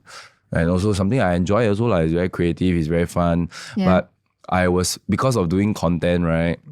Then we have a lot of like the kind of founder story and all. It forces me to step out of the shadow. Because previously I was working behind. behind the scenes lah. So at the start, it was not very comfortable. Okay. But I was forcing myself, like, hey, if I want to do I have to be in the camera, I have to share the story, I have to be genuine, I have to act, because, you are the most, you're very hard to find like talents and all. You want to save costs, it will be yourself already. Yeah. So I forced myself to be comfortable in front of the camera. Right? It was quite some time because I was an introvert. I see. Since young, I was an introvert. Yeah. I find it interesting because you're not the first founder to say this. You're in F&B, but you kind of term yourself as a marketing agency, right? But with a niche in F&B. And we have spoken to other founders also. And the other founders also say, we are a marketing agency, but our niche is in our product, basically. So I find that quite interesting that the focus always ends up right. Because the in reason the I think marketing. also, like what I say, the product, having a very strong product, last time, back in the days, having a strong product, you win 80% of the battle. You win 80% of the battle. But today, having a strong product, you only win 40% of the battle. Then where does the remaining 60% comes from? All in brand. On marketing, branding, packaging, being out there. Yeah. Right. So that's why I think we will say that like we are a marketing agency that happens to be branding our food. Yeah. Because it's a bit different. Last time 你可以 have a very good product and 你可以打天下. But today cannot. Yeah. Because too many people have very nice food already. Yeah. Very difficult to stand out from everybody. Yeah. So where do you get your marketing influence from? Ideas in the sense, I think overseas contents are very interesting as well. So like we have countries like China, we have countries like Italy, US, all these content they are doing is very interesting. So we will get our ideas from there. We get our ideas from there already, even from Douyin as well. So we get ideas from there and then we will try to change it to be more localized. For the local market lah. So we'll do like some viral skits and all, sometimes like some viral short videos, short clips videos. So all these ideas are also from all these overseas people. And then also we also use ChatGPT. We also use ChatGPT as well in terms of helping us to do the work. So in terms of copywriting, in terms of generating content ideas, that's what we are doing as well. Yeah. So using ChatGPT as well. So, but of course, in the end, we still have to filter out and then try to change it a little bit lah. Yeah. So more fully for our viewers, if there's one piece of marketing advice for F&B owners, right, what would you say? One piece of marketing advice. Okay, personally for me, right, a lot of other industries they spend a lot of money on ads. They spend a lot of money on ads. But for us, we may not have the luxury of spending ads because for me, personally especially, like if I spend X amount of dollars on ads, I really do not know how much I will get in return because I'm not like selling an online product. It's not something that I can track. Untrackable, basically. It's untrackable actually. Like, let's say I spend money on this video promoting the porridge example. Yeah. I will not know how much will I get in return. It's like a gamble. Yeah. So rather than doing that, I focus on creating high quality pieces of content that I do not need to run ads. It might go viral. Today the landscape is a bit different. Last time on Instagram, you need to have like X amount of followers. You need a very huge following. Wow, confirm make a lot of money. Because then your videos confirm will do well. Because your following is very, very huge. Yeah. But today, right, I have experienced it firsthand just 2 weeks ago. Actually, just 2 weeks ago, I'll share with you guys. Fresh insights. The prawn noodle TikTok account only had 5 followers when we first started. We started the account 4 weeks ago. 4 weeks, yes, 4 weeks ago. Only had 5 followers. Posted three videos.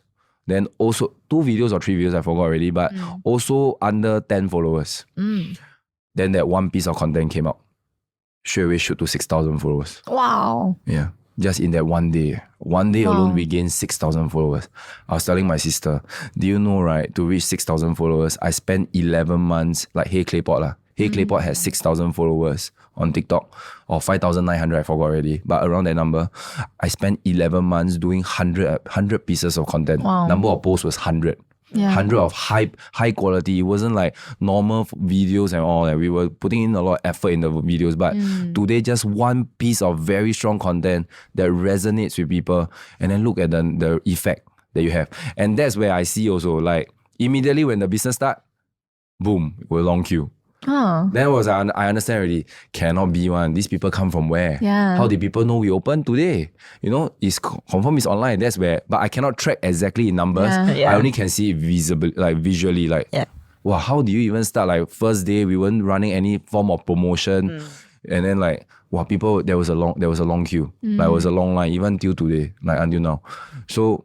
But I think in terms of content, you focus on creating like high quality content rather than quantity. Last time you focus on a lot of quantity. But you can utilize the platform in this way. TikTok incentivize you to post very frequently. You can spam TikTok, spam all the videos. If it does well on TikTok, like organically, if it does well, most likely it will do well on Instagram as well. So post. Don't test on Instagram. Instagram do not incentivize you to post frequently. Okay. Instagram is like your how do I put it? Like your magazine in a sense. Like everything has to be nice. Yeah, everything has to be nice. You cannot go and spam Instagram. You will get shadow ban in a sense. But TikTok incentivizes you to post very frequently. So we will do that. We will test on TikTok already. Okay, if this content do well, okay, I'm going to put it on Instagram. Instagram do well, after a while, 1 week, we lose traction already. Okay, maybe we can consider, how about we want to run ads or not? Yeah. But you only run ads on content that is doing well organically. Only do well organically. But do you really need to spend a lot of money on ads? I don't think so lah. You just focus on building that quality piece of content. So last time, I've tracked this number. Every 10 videos that we create, one of them will go viral. Minimally, you will get 100 plus, 200,000 views. About 10%. Wow. So today, I think we are at 7 to 1. Means every 7 pieces of content, we will get 1 viral content. Okay. So that's we understand. So we are trying to lower. How do we improve in terms of our ratio, game? The hit rate. Yeah. Because it is very difficult. Not every single video will go viral. Yeah, we of are course. not. You guys, I mean, in the end, a team of 4. I mean, having a viral, even creating a viral video that hits millions of views is not easy. Yeah. Like previously, our record was our highest view rate. Never spent a single cent was 600,000 plus views. Today now is 1.7 million, just that one video, 1.7 million views. Yeah. And never spent a single cent. Right? Wow. So we are trying to also learn and improve ourselves. That's why I also bring the team to courses. There's a lot of online course online also to improve our skill, improve our marketing skill as well. Yeah. Okay, cool. Very insightful. Yes, very insightful. Yeah. Now I know what is my KPI to track. Ratio of success. How many your posts go viral, right? Yeah, because you're also in the media business. Right. Yeah. Okay, let's talk about leadership because I'm very inspired when you told me at 28, you are leading a team of 150. Right. Yeah, so I think going back from the very beginning when you had your Nick and Tom eatery, Right. just the two of you, and maybe some kitchen staff, right? So what were your learnings in this whole journey from 0 employees all the way to 150? Okay, I think in terms of that, right, in the F&B business, there will also be a lot of elderlies. Yes. There'll be a lot of elderlies as well. When I first started, I still remember, the experience was not very good. Okay. Because at that point in time, my dad had 3 outlets, like very big at that point in time. Yeah. Right? I will come to the store for work and say, wow, 小老板来了, 少爷来了. They will address me in this way. Sarcastically. And then they are elderly. They are elderly. 哇，什么少爷你需要做工的咩?你还需要做工咩? 你都不用做工了啊，为什么你要做工? And I'm like, I'll just like brush it off lah. I'll brush it off. But deep down, I don't feel very good. Yeah. But I understand also. I understand where they're coming from. Okay. Because I'm a nobody. I just happen to be my dad's son only. That's all. Then I understand that, okay, to gain their trust, to gain their recognition, I need to show them that even though I look like that, I can wash dishes faster than you and cleaner than you. Something like that. I can do the dirty work as well. Okay. Whatever you do, I can do it as well. It's a choice whether I want to do or not. But I will show you guys that I can do it also. Yeah. So at the start, I was working with them. I started off with dishwashing. That's true. Dishwashing, after that taking order, and then being good at sales, and then started to learn the SOP and everything, how to run everything. Then slowly when I started Nick and Tom, because those employees, half of them was from Pioneer as well. Okay. They saw me being a leader, like, hey, actually, 有料的. It's not like he come and play. Actually, he knows what he's doing. Okay. Like slowly, then as my leadership, as my skill get better and better, and I got my own track record, they start to respect me. I see. They start to respect me, and they see me being, I would say they see me as being smart for my age. I'm a smart person in a sense to grow the business because they see the result also. Last time they see like actually we only got 3 outlets. Suddenly we got so many. I see. You know, there's something that must be doing right? So that slowly, I think the respect was slowly gained after you really put in the work put in the effort. You know, there are changes, and then also I think to gain their respect, to gain their love from your employees, you treat them like your own. You treat them like your own family. Doesn't mean that people treat you badly. You need to treat them the same. I see. Right? Even they are elderly, but I treat them like my own mother, like my own grandmother. Right? So even in terms of salary package, I will incentivize them in a way that they cannot reject also. They will feel like, wow, so good, really. The salary is so high. You know, and all this decision they know was made by me. Like I was very open to that. Like my parents at the start was not very open to giving such a high salary. At the point in time, the salary was only 2.8. I see. 2.8K, and you have to work 12 hours. Yeah. Today, our salary is 4K. Wow. Up to 4K, Pretty you good. work 10 hours. For F&B. Yeah, for F&B, 4K. And then no experience needed. Oh. Yeah, no experience needed. You start at 4K. Yeah. So I think they also know that all these changes were made by me. And then they were very appreciative of it. Like, hey, actually, he does think about us. Right? So slowly, that step by step, after that, they understand. Like, from 小老板, they will call me 老板.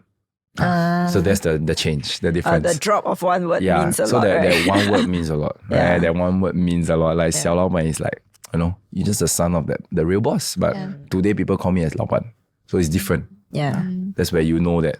Yeah. You earn their respect. You earn the respect, rightfully. Yeah.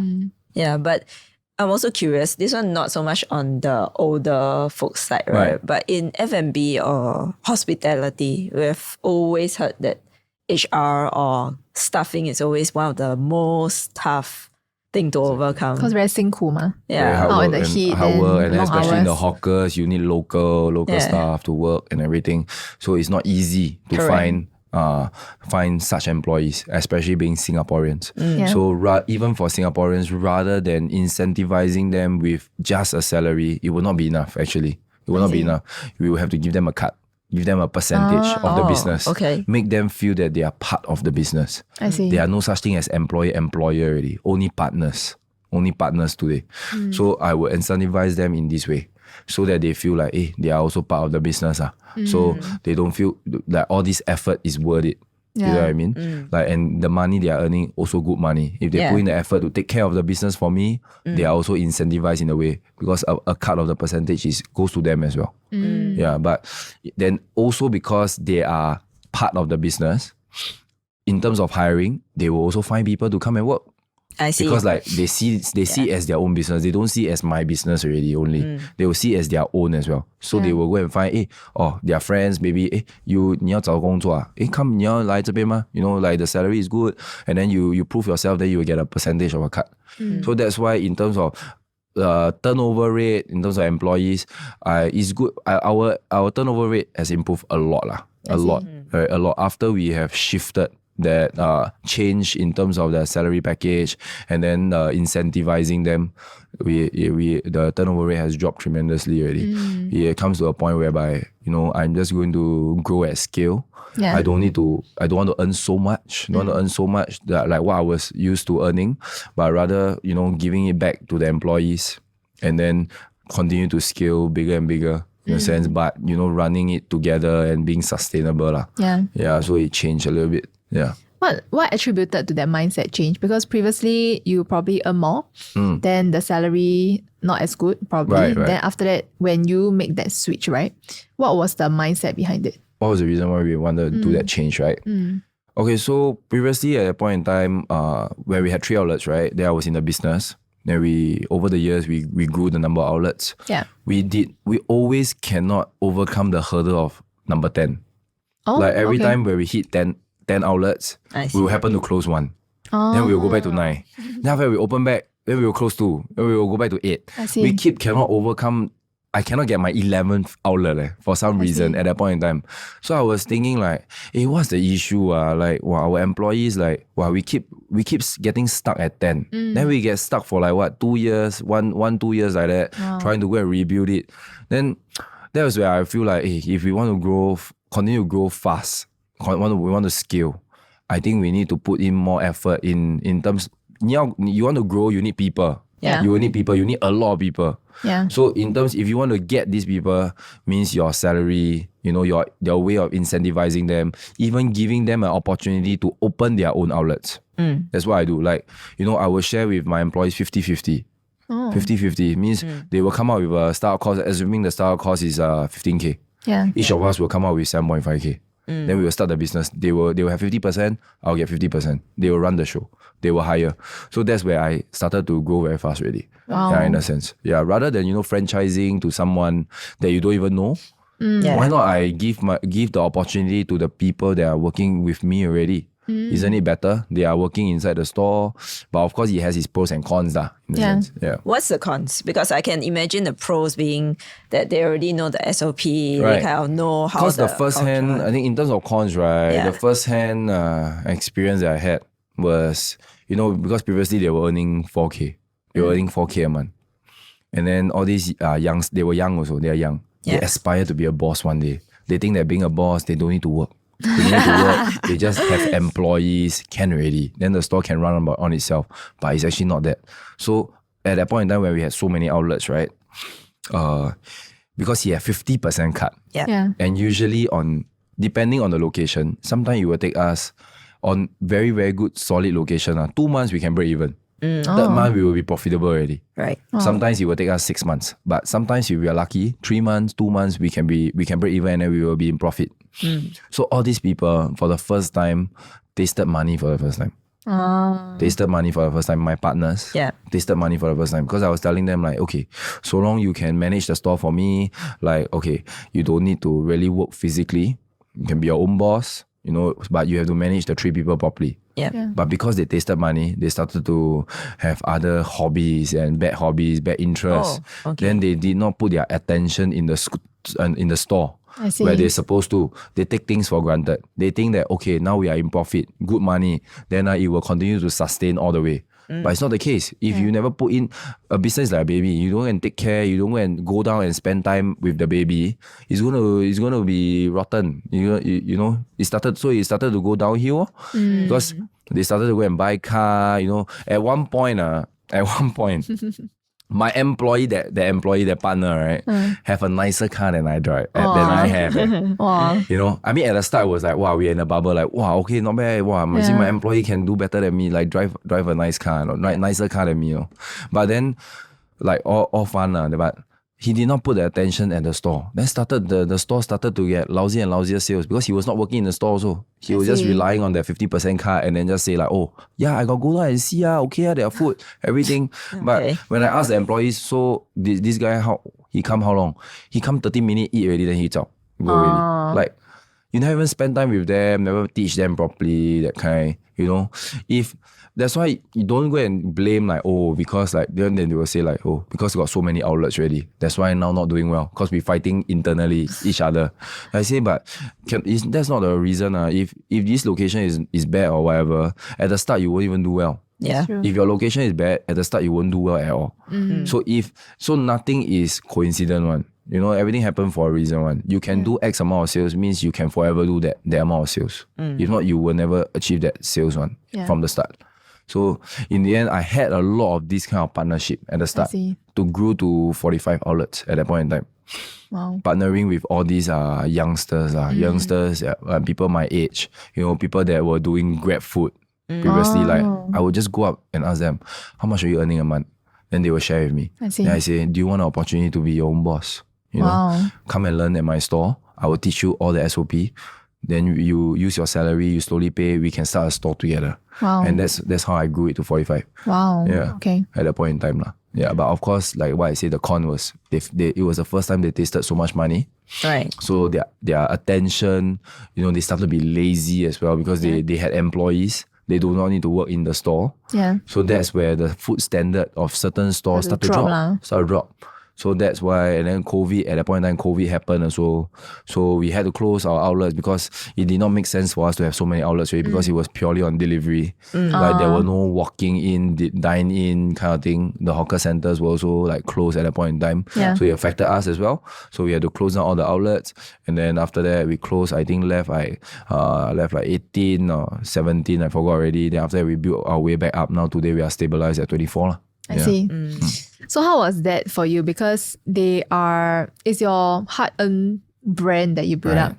And then you work with all this young chap that, just reduce your quality of food. It really pains me. And then it was a very dark period for me. Especially during COVID, it was a very dark period for me.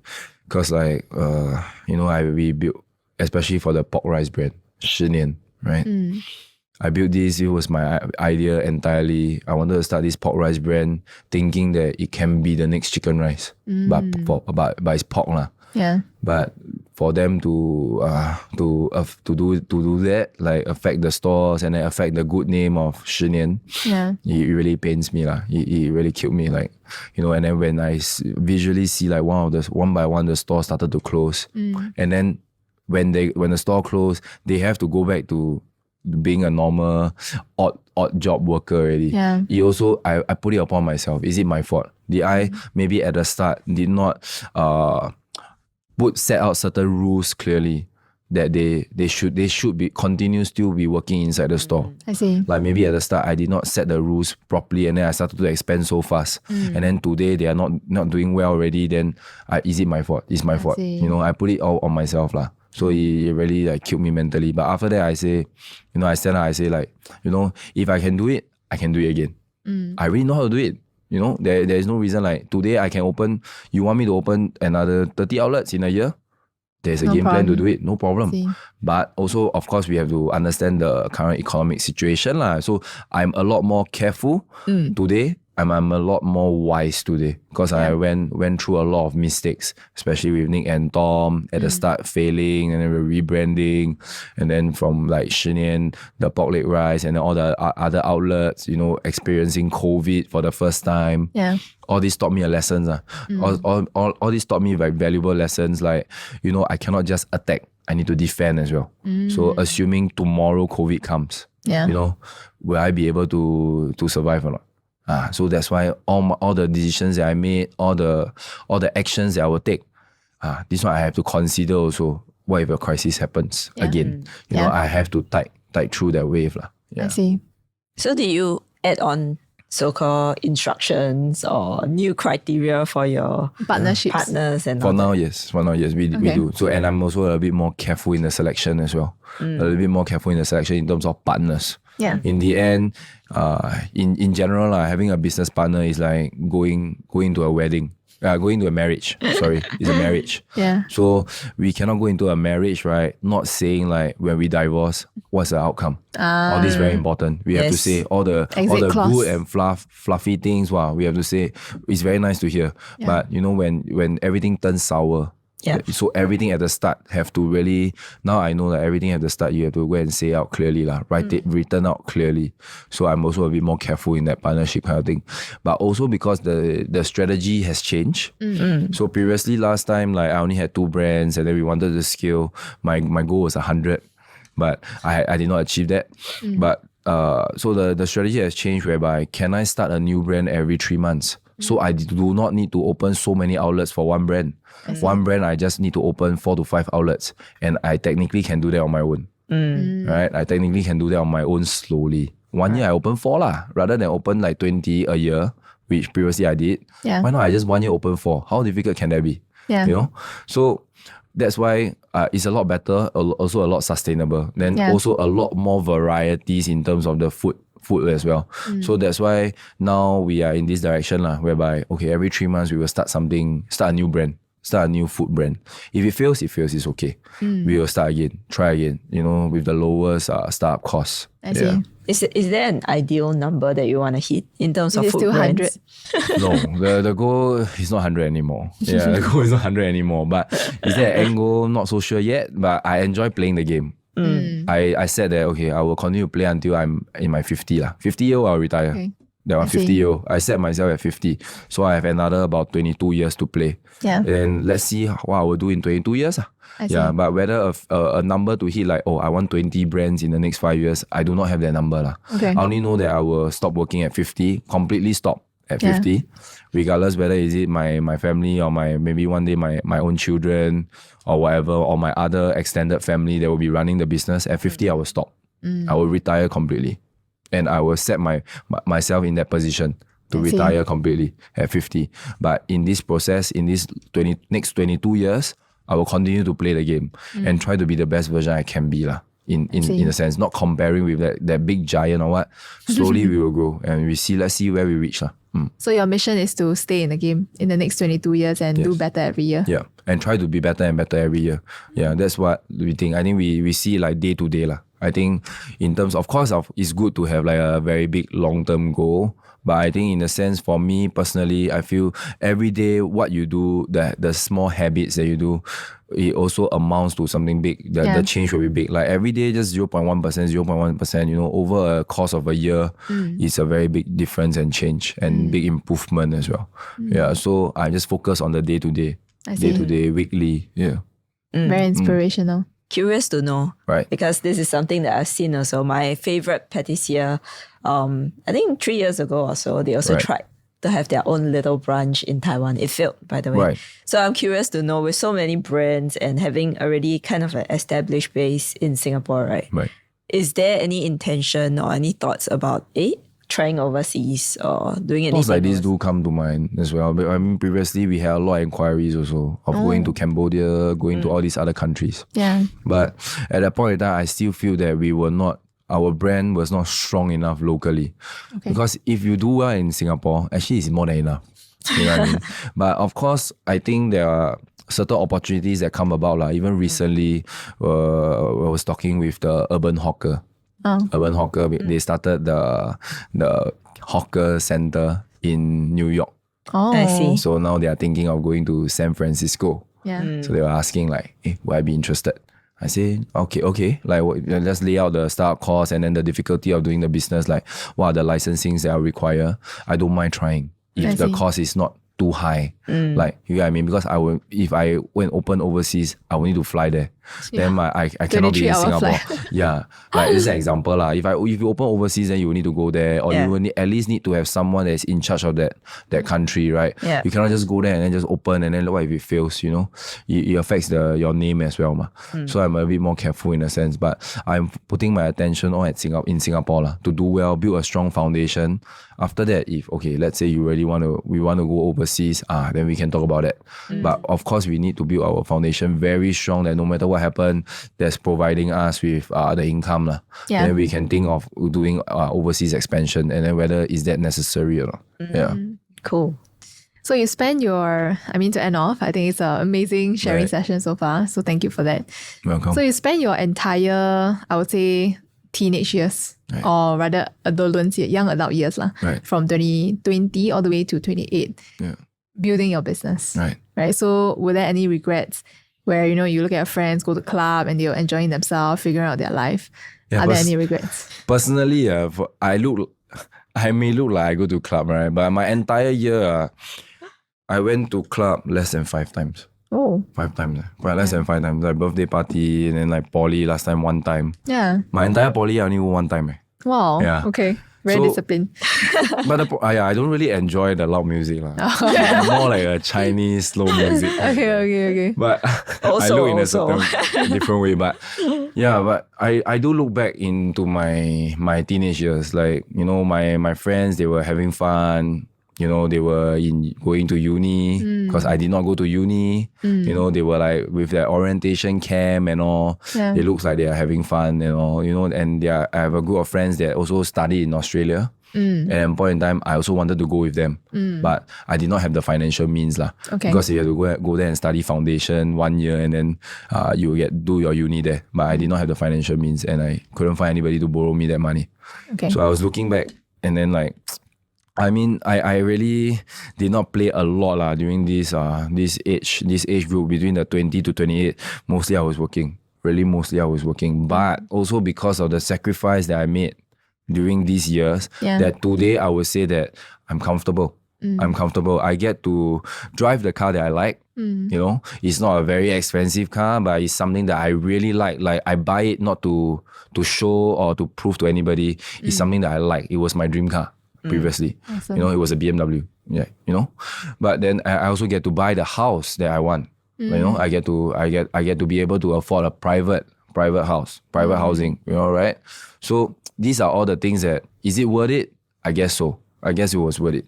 But of course, I have gave up a lot of years in terms of playing lah. I think it's a delayed gratification.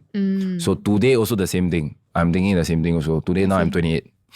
You know, I haven't entered my 30s, but I'm going to enter my 30s soon. Do I want to sacrifice this and then put in all my effort in the work, and then in my 40s, then maybe I start to enjoy a little bit more or whatever. You know, hopefully I can retire and then also migrate to the country that I want in Australia lah. One day I hope to be able to migrate there with my wife lah. I see. Yeah, so I will need to sacrifice delayed gratification. Don't go and buy all the luxury things now. But I have no interest also lah, to be honest, today. Because last time when you are young, you will want to have all these material things. Yes. You want to have the nicest watch. It has to be full gold. Full gold. Then you go to meetings, then you talk like wow, like got power. Yeah.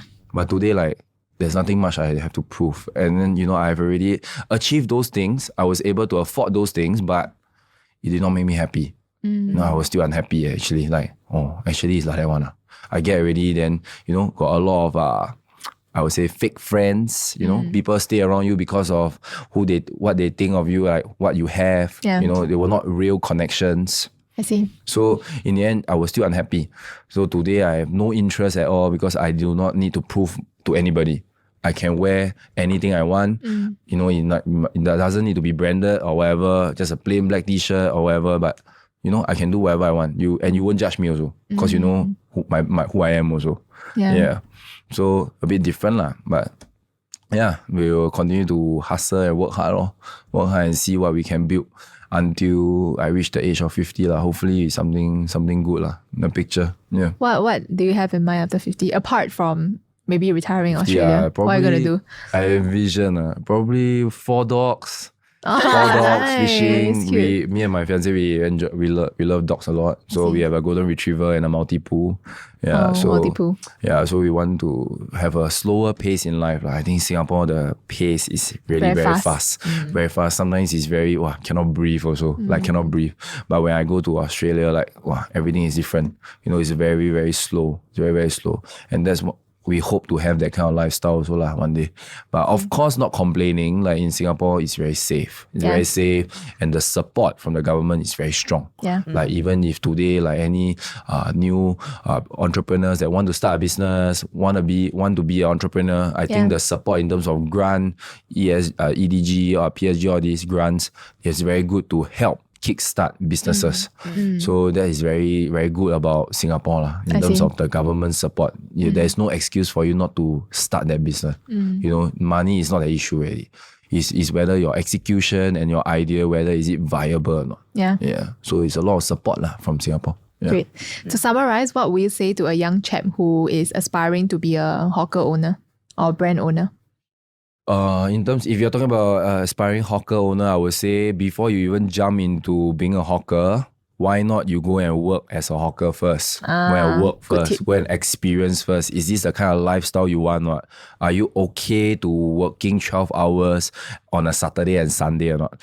Are you okay to only having your day off on Monday or even not having a day off? Personally, my day off is every Monday. Like every Monday, I don't work. I don't care about anything. Every Monday, I will just be with my fiance. Because every other days, right, I wouldn't be even with her. I'll be only with her for like 1-2 hours, and like I will reach home like 1 a.m. usually. 1 a.m. I'll be home because after work, 9 p.m. I will go to the gym. Then I'll be with friends as well. So I'll be home late. So every Monday I don't work. But Saturday, Sunday, I will need to work very long hours because Saturday, Sunday is super busy. Yeah. Super busy. It to the point sometimes I might also need to go into the kitchen. Even last Sunday. Yeah. It was crazy. The food court was crazy also. Yeah. So Yeah, this one, I think rather than just jumping in and then putting your money into starting a hawker business, why not go and work for someone first? You can kind of find me also lah. Calling out for people. Yeah, why not? You have the SOP Yeah, and you the try proven first, concept. try first. If you really feel that, okay, I enjoy it, and then you like to serve customer, you enjoy cooking, okay, why not? Then you go and start. But go and try first, Don't go and straight away jump into it and then don't know what you are into. I see. Yeah. That's a great tip. Yeah. All right. That's all. Yes, Yeah, thank okay, you so okay. much for Wow. Thank you for being today. on the podcast. Thank you, Yes. thank you. So we always have this ritual that we Okay. do every episode, Which is? to ask a question of the next guest without knowing who the next guest is Oh, without a question, ask Yeah. a question. to the next guest. But bear in mind, all the guests that come on board, they're all entrepreneurs Right. in different industries, and they all have their own battle story lah, Right. of how they gain success. So I would be curious of the next. Usually the question I will ask someone that is a lot better than me is today. If today I will strip away all your money, all your asset, all your businesses. Yeah. If you want to restart, Yeah. what will you do? Oh. Cool. That's What's what- your answer to that? For my answer, Yeah. my answer would be starting a small hawker store again. Lor. A small hawker store again in the same thing, and then build a brand, find a very strong, viable product. So like personally for us, it's like we will go and see like what's the next sustainable food, because like personally I don't know how to cook. Yeah. So I also need to find partners also. I see. Like maybe I go to a hawker center and I saw someone selling beef noodle, very, very nice. They only got one store. I just approach her, is it okay I can partner with you or not? Is it okay I can partner with you? I have a game plan that I know I can expand. Yeah. We can open more than one outlets. Yeah. Are you interested or not? But of course, because of the skill that I have today, if they are not interested and I really want to sell that beef noodle, Yeah. Study then I will yourself. just tapao and then bring back to my central kitchen, let my group of head chef go and R&D I see. and then come out with the product. Yeah. So that's what we do lah. That's also the reason why my dad say like, I do not really need to go and learn culinary, right? I don't need to go to culinary school to run an F&B business. I just need to know which one works, which one don't work. Yeah. And but my taste profile has to be very strong. I need to be able to give feedback. Like, is it too salty? Is it too savory? Is it too sweet? This one I need to know how to say. So I'm very good at eating, but I don't know how to cook. Good point there. I guess now the F&B owner, one request, you need to know how to taste. How to critique your own food lah, right? Otherwise, how do you improve? Yeah, what if I will start again? I will restart again, no? We'll walk the entire journey again, like what my dad started, starting the own store, one store, doing it well, making it well known already, then slowly move on to the second, slowly, just repeat the entire journey lah. Repeat the entire journey all over again.